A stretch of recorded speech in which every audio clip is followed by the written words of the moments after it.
بسم اللہ الرحمن الرحیم اعوذ باللہ من الشیطان اللعین الرجیم بسم اللہ الرحمن الرحیم طلاب کرام السلام علیکم ورحمۃ اللہ وبرکاتہ۔ امید ہے آپ سب خیر و عافیت کے ساتھ ہوں گے۔ فرائض الاصول رسائل حصہ سوم سبق نمبر 13۔ استصحاب کے متعلق اہم مطالب میں سے چوتھا مطلب حصہ الف۔ استصحاب کے بارے میں صاحب کتاب نے کچھ امور اور مطالب بیان کرنا شروع کیا۔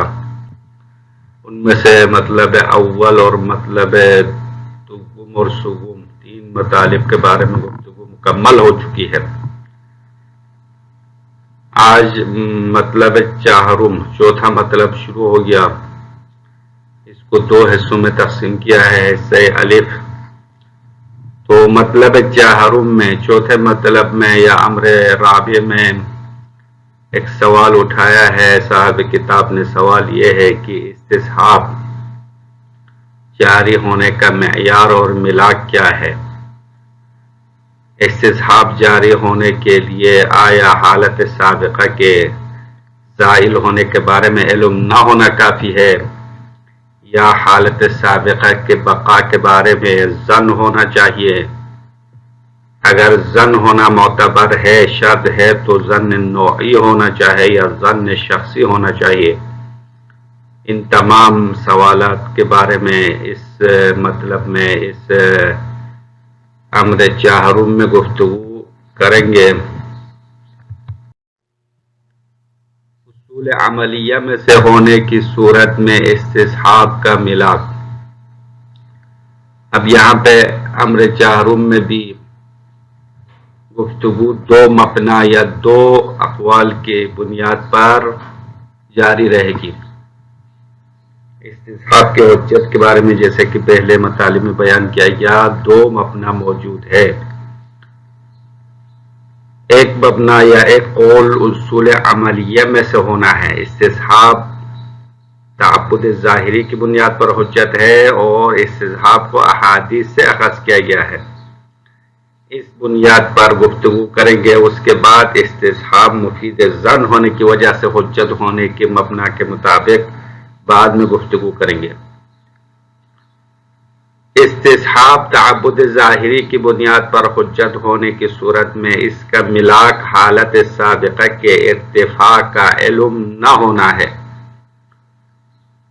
بس اس وقت حالت سابقہ کی بقا اور ارتفاع کے سلسلے میں 5 صورتیں متصور ہیں۔ نمبر 1 حالت سابقہ کی بقا کے بارے میں ظن نوعی ہے۔ نمبر 2 حالت سابقہ کے ارتفاع کے بارے میں ظن نوعی موجود ہے۔ نمبر 3 حالت سابقہ کے بقا کے سلسلے میں ظن شخصی موجود ہے۔ نمبر 4 حالت سابقہ کے ارتفاع کے بارے میں ظن شخصی ہے۔ نمبر 5 بقا اور ارتفاع دونوں کا احتمال برابر ہے۔ میں نے حالت سابقہ باقی ہونا اور نہ ہونا دونوں طرف احتمال 50% برابر ہے، یعنی شک والی صورت ہے۔ مذکورہ تمام صورتوں میں استصحاب جاری ہوتا ہے۔ اس سلسلے میں قرینہ یہ ہے کہ حدیث میں شک کو یقین کے مقابل میں لایا ہے۔ اس سے پتہ چلتا ہے کہ جب تک حالت سابقہ کے زوال کے بارے میں علم نہیں آتا ہے سابقہ حالت کو جاری رکھنا ہے۔ اور حدیث کے آخر میں یہ الفاظ ہے وَإِنَّمَا تَنْقُضُهُ یقین آخر، یقین سابق کو ایک اور یقین کے ذریعے سے ہی ختم کر سکتے ہیں۔ حالت سابقہ باقی ہونے کے بارے میں اور اس حالت سابقہ کے زائل ہونے کی صورت میں 5 صورتیں قابل تصور ہے۔ ان میں تمام صورتوں میں استصحاب جاری ہو سکتا ہے اور یہ اس مبنا کے مطابق ہے جس میں استصحاب کو اصول عملیہ میں سے قرار دیا اور حدیث سے اخذ کیا ہے۔ تو حدیث کے الفاظ یہ ہے کہ لا تنقض الیقین، بے شک امام نے فرمایا تم یقین کو شک کے ذریعے سے مت توڑو، وَإِنَّمَا تَنْقُضُهُ یقین آخر، بے شک آپ یقین کو ایک اور یقین کے ذریعے سے توڑ سکتے ہیں۔ تو جب تک دوسرا یقین سامنے نہیں آتا ہے حالت سابقہ کے زوال کے بارے میں یا حالت سابقہ کے باقی ہونے کے بارے میں ایک اور یقین موجود نہ ہو، تو باقی تمام صورتوں میں چاہے ظن ہو یا ظن ہونے کی صورت میں ظن نوعی ہو، شخصی ہو، حالت سابقہ کے باقی ہونے کے بارے میں شک ہو، تمام صورتوں میں استصحاب جاری ہو سکتا ہے۔ استصحاب مفید ظن ہونے کی وجہ سے حجت ہونے کی بنا پر ظن شخصی ملاک نہیں ہے۔ اب دوسرے مبنا کے بارے میں گفتگو شروع کرتے ہیں کہ استصحاب کو امارات ظنیہ میں سے قرار دیتے ہیں اور استصحاب مفید ظن ہونے کی وجہ سے حجت مانتے ہیں، تو اس صورت میں حالت سابقہ کے بقا کے بارے میں ظن ہونا چاہیے۔ اب ظن کے بھی دو اقسام ہیں، ایک ظن شخصی ہے، دوسرا ظن نوعی ہے۔ ظن شخصی کا مطلب ہے خود شخص کو، خود اس شخص کو جو استصحاب کرنے والا ہے، یعنی مستصحب شخص مستصحب کے لیے ظن حاصل ہونا، یہ ظن شخصی ہے۔ ظن نوعی سے مراد یہ ہے کہ صورتحال ایسا ہونا چاہیے جس میں حالت سابقہ کے بقا کے بارے میں عام افراد کے لیے ظن حاصل ہو سکتا ہو، تو ظن نوعی کہلائے گا۔ اگرچہ اس شخص خاص کے لیے ظن حاصل نہیں ہوتا ہے، اما عام افراد کے لیے ظن حاصل ہونے کا صورتحال پیدا ہو جائے تو وہ ظن نوعی کہلائے گا۔ تو استصحاب مفید ظن ہونے کی وجہ سے حجت قرار دیں گے تو ظن نوعی کافی ہے، ظن شخصی ہونا شرط نہیں ہے، یہ اکثر علماء اور فقہا کا نظریہ ہے۔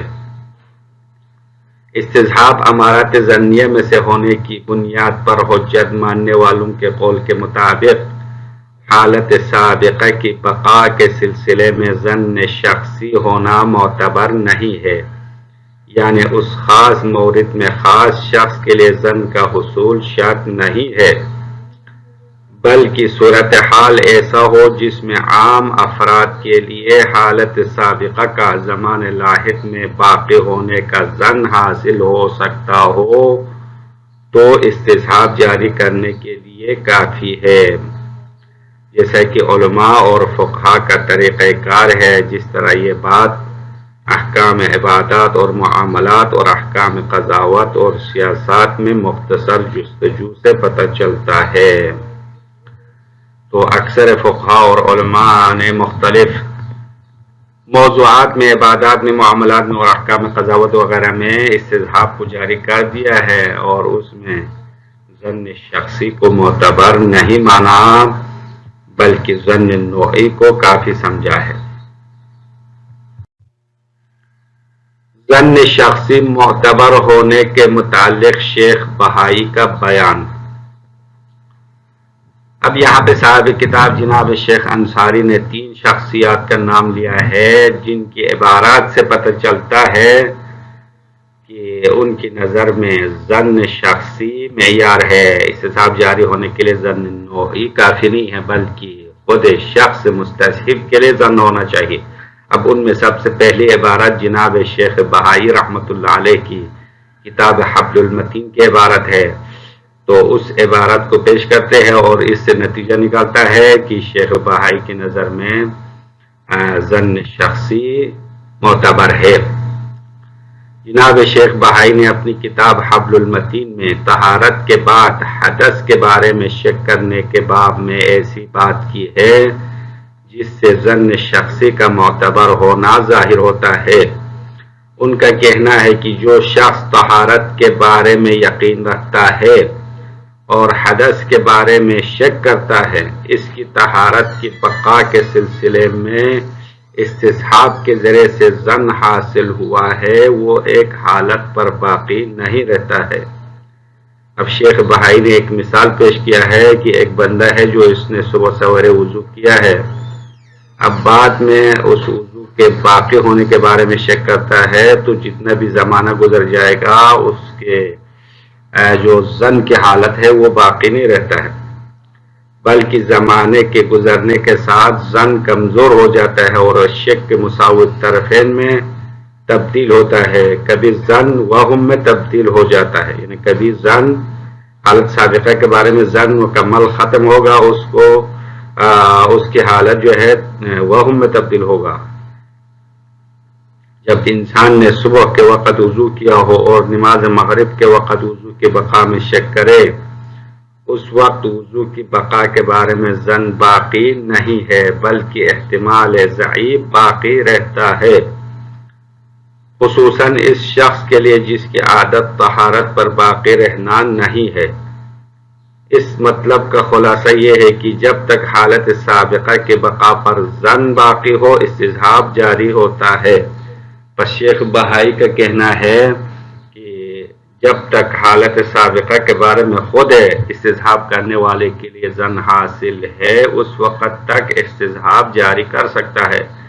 اب اس کا ظن باقی نہیں رہا، ظن شک میں تبدیل ہو گیا، مساوی طرفین یعنی حالت سابقہ باقی ہونے کے طرف 50% کا احتمال ہوا اور حالت سابقہ کے اتفاق کے بارے میں 50% احتمال رہا، تو یہ شک کے مساوی طرفین ہے. یا صورتحال برعکس ہو جائے، یعنی حالت سابقہ کے باقی ہونے کے بارے میں 20% احتمال رہا، حالت سابقہ کے ختم ہونے کے بارے میں 80% احتمال ہوا، یعنی عدم بقا کے بارے میں ظن حاصل ہوا، تو ان صورتوں میں استصحاب جاری نہیں ہو سکتا.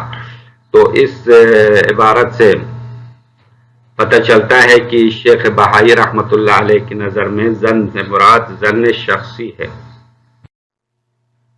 الرابع أن المناط في اعتبار الاستصحاب على القول بكونه من باب التعبد الظاهري هو مجرد عدم العلم بزوال الحالة السابقة. الرابع یعنی امر رابع، چوتھا مطلب استصحاب کے بارے میں یہ ہے کہ ان المناط فی اعتبار الاستصحاب، بے شک استصحاب کے معتبر ہونے میں معیار اور اس کے ملاک علی القول بکونہ من باب تعبد الظاہری، اس قول کی بنیاد پر جو استصحاب کو تعبد ظاہری ہونے کے لحاظ سے حجت مانتے ہیں. ان المناطا، ان کی خبر ادھر ہے، ہوا مجرد عدم العلم بزوال الحالت السابقہ، حالت سابقہ کے زائل نہ ہونے کے بارے میں علم نہ ہونا معیار ہے. یعنی حالت سابقہ کے باقی ہونے کے بارے میں چاہے انسان کو ظن ہو، چاہے ظن شخصی ہو یا نوعی ہو یا وہم ہو، بہرحال حالت سابقہ کے ختم ہونے کا علم نہ ہونا استصحاب جاری کرنے کا معیار ہے. جب تک حالت سابقہ کے زائل ہونے کے بارے میں علم نہ ہو حالت سابقہ کو جاری رکھنا ہے. وَأَمَّا عَلَى الْقَوْلِ بِكَوْنِهِ مِنْ بَابِ الظَّنِّ، اما اس قول کے مطابق کہ استصحاب ظن کے باب میں سے ہے، یعنی تعبد ظاہری نہیں بلکہ امارات ظنیہ میں سے ہونے کی بنیاد پر استصحاب کو مان لیں گے، تو فالمعہود من طریقۃ فقہا اور مجتہدین کے طریقے سے جو بات معلوم ہے وہ عدم اعتبار افادت الظن فی خصوص المقام، اسی خاص مقام میں ظن ہونا معتبر نہ ہونا ہے، یعنی ظن شخصی ہونا معتبر نہیں ہے، اسی خاص جگہ میں اسی خاص شخص کے لیے ظن ہونا معتبر نہیں ہے. کما یعلم ذالک، جیسا کہ یہ بات معلوم ہوتی ہے، من حکمہم بمقتضیات الاصول کلیتاً، اس طرح علماء کے حکم لگانے سے اصول کلی کے مقتضا کے مطابق حکم لگانے سے پتہ چلتا ہے، مع عدم اعتبارہم ان یکون العامل بہا ظانا، ساتھ اس کی کہ فقہا معتبر نہیں جانتے ہیں کہ اس اصول کلی پر عمل کرنے والا خود گمان اور ظن رکھنے والا ہو حالت سابقہ کے بقا کے بارے میں. حالت سابقہ کے بقا کے بارے میں خود شخص کے لیے، خود عمل کرنے والے کے لیے ظن ہونا فقہا معتبر نہیں جانتے ہیں. وَيَظْهَرُ ذَلِكَ، اور یہ بات ظاہر ہوتا ہے بِأَدْنَى تَتَبُّعٍ، تھوڑی سی جستجو سے، تھوڑی سی تحقیق سے فی احکام العبادات، احکام عبادات میں، جیسا کہ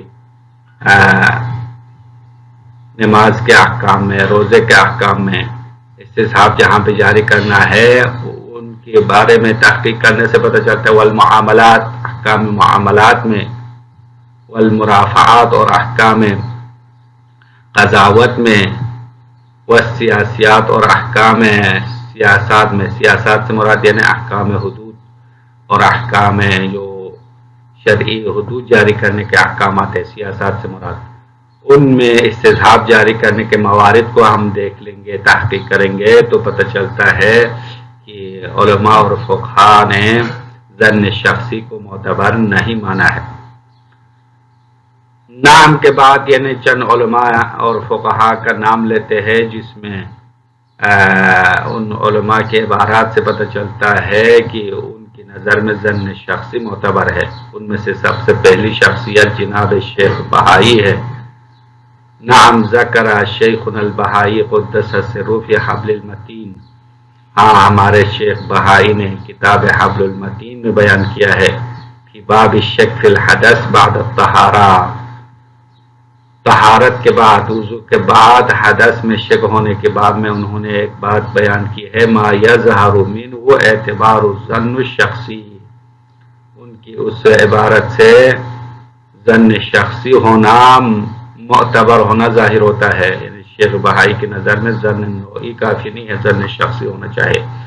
حیث قال، یہاں پہ کہا، اب یہاں سے لا یخفا کے بعد شیخ بہائی کی عبارت ہے، حیث قال، یہاں پہ حبل المتین میں شیخ بہائی نے یوں کہا، لا یخفا، میرے بعد مخفی نہ رہے، ان ظن الحاصل بالاستصحاب، بے شک وہ ظن جو استصحاب کے جیسے حاصل ہوتا ہے، فی من تیقن الطہارہ، جو طہارت پر یقین رکھتا ہے، وہ شک فی الحدث، اور حدث میں شک کرتا ہے، کہ لا یخفا ان ظن الحاصل، یہ ان کی خبر یہ ہے، ان ظن الحاصل لا یبقى علی نہج واحد، جو ظن پہلے حاصل ہے وہ ایک حالت پر باقی نہیں رہتا ہے، بل یضعف بطول المدت شیئا فشیئا، بلکہ وہ ظن زمان کے گزرنے کے ساتھ آہستہ آہستہ کمزور ہوتا ہے، بل قد یزول الرجحان، بلکہ رجحان ختم ہوتا ہے، ایک یعنی حالت سابقہ کے باقی ہونے کی طرف جو رجحان ہے،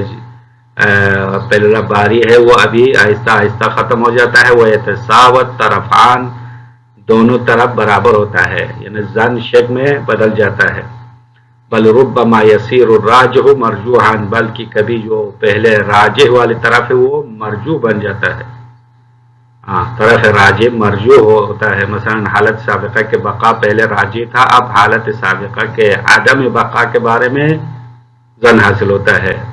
مثال دیتے ہیں، کما اذا توضع عند الصبح، جیسا کہ کوئی بندہ صبح کے وقت وضو کرے، وزحل عن التحفظ، اور وضو کے حفاظت سے وہ غافل ہو جائے، ثم شک عند المغرب، پھر اتنا ٹائم گزر گیا کہ مغرب کے نزدیک اس نے شک کیا، فی صدور الحدث منہ، اس سے حدث صادر ہونے کے بارے میں شک کیا، ولم یکن من عادته البقاء علی الطہارہ الی ذلک الوقت، اور اس وقت تک طہارت پر باقی رہنا اس کی عادت بھی نہیں ہے، یعنی ہمیشہ ایسا نہیں ہے کہ وہ مغرب تک طہارت پر رہتا ہو، ایسا نہ ہو، تو اس صورت میں مغرب کے نزدیک طہارت کے باقی ہونے کا جو احتمال ہے وہ وہم میں بدل جائے گا، یعنی 20% احتمال رہے گا بقائے طہارت کے بارے میں، اور عدم بقا کے بارے میں 80% احتمال ہوگا، یعنی برعکس ہو جائے گا۔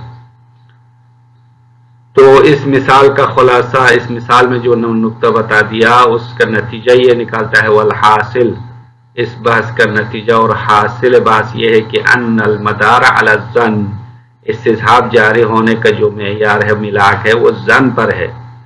اگر حالت سابقہ کے باقی ہونے کے بارے میں ظن باقی رہے، یہاں ظن سے مراد یعنی ظن شخصی مراد ہے، اسی شخص کے لیے حالت سابقہ کے بقا پر جب تک ظن ہو تو استصحاب جاری ہوگا، فما دام باقیا فالعمل علیہ، جب تک ظن باقی ہے استصحاب پر عمل کرنا ہے، وان ضعف، اگرچہ ظن کمزور کیوں نہ ہو، انتہا کلامہ، اب یہاں تک شیخ بہائی کی گفتگو ختم ہو گئی ہے. اب شیخ بہائی کی گفتگو سے پتہ چلتا ہے کہ شیخ بہائی استصحاب ظن معتبر ہونے کے بنیاد پر حجت ماننے کی صورت میں ظن شخصی کو معیار بتا رہا ہے. جب تک خود شخص کے لیے حالت سابقہ کے باقی ہونے کے بارے میں گمان ہے اس وقت تک استصحاب جاری کرنا ہے. اگر ظن کا خاتمہ ہو گیا، شک میں تبدیل ہو گیا یا وہم میں بدل گیا تو استصحاب جاری نہیں ہوگا. رفع فی الخلد مقامہ، یہ جملہ شیخ بہائی کے لیے دعا کا جملہ ہے کہ جنت میں اللہ اس کے مقام کو بلند کرے. رفع فی الخلد مقامہ، یہ شیخ بہائی کے لیے دعا یہ جملہ ہے. یہاں تک شیخ بہائی کی گفتگو مکمل ہو گئی. تو شیخ بہائی کی نظر میں استصحاب جاری ہونے کے لیے معیار ظن شخصی ہے. السلام علیکم ورحمۃ اللہ وبرکاتہ.